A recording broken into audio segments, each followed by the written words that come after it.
Ships or Ship Z? Only you can decide. Find out more at shipzorz.com.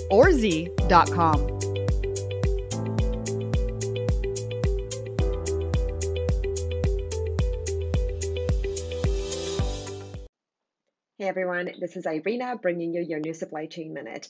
This week I'd like to discuss a question that came up recently on a panel that I attended, that I was part of, and I actually wanted to take some time to elaborate a little bit more on the experience that I had in my specific industry. And just to clarify, I work in the clinical supply chain for a genomics company, so we are very much focused on developing market tests, and specifically over the past year, we've been focused on developing, implementing, and really scaling up a new COVID testing solution. So the question was really regarding financial changes over the past year, and as it pertains to the securing of supplies to maintain clinical supply chains running so that laboratories could continue to turn out results for COVID testing.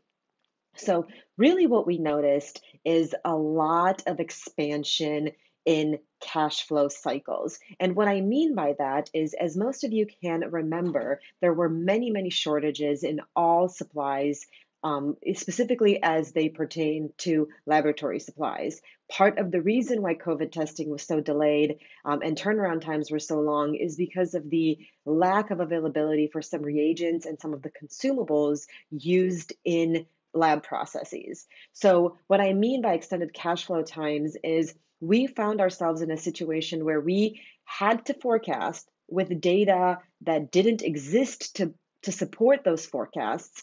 We had to put in forward purchase orders that most of the time, unlike previous negotiations and contracts and purchases in this space, required very large deposits. And we are still actually receiving supplies from the purchases that we placed, some even as far as last September, and deposits that we made against those purchases last September. So right now we're looking at almost 8 months of having put down a deposit but not having received any type of payment for those materials, and some of them have not even been used yet. And so then when we really look at the expansion of the market, the solution that we're looking at is actually paid for by insurers and payers. And so when we look at the cash flow cycle time, from the time that a test is actually administered and a result is released to the patient, the insurance company may take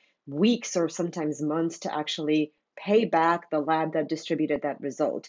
And so again, for materials that we purchased and planned for in September of 2020, that we put down a deposit for, that may not be used until Q2 of 2021, we could see a return on that investment potentially in Q3 or Q4 of 2021, which is completely against the general approach of supply planning and management for clinical laboratories and in the space that we're in. I'm actually interested to understand what other industries experienced and how you guys worked around these newfound challenges. Thanks. More to come. Bye. Till next time.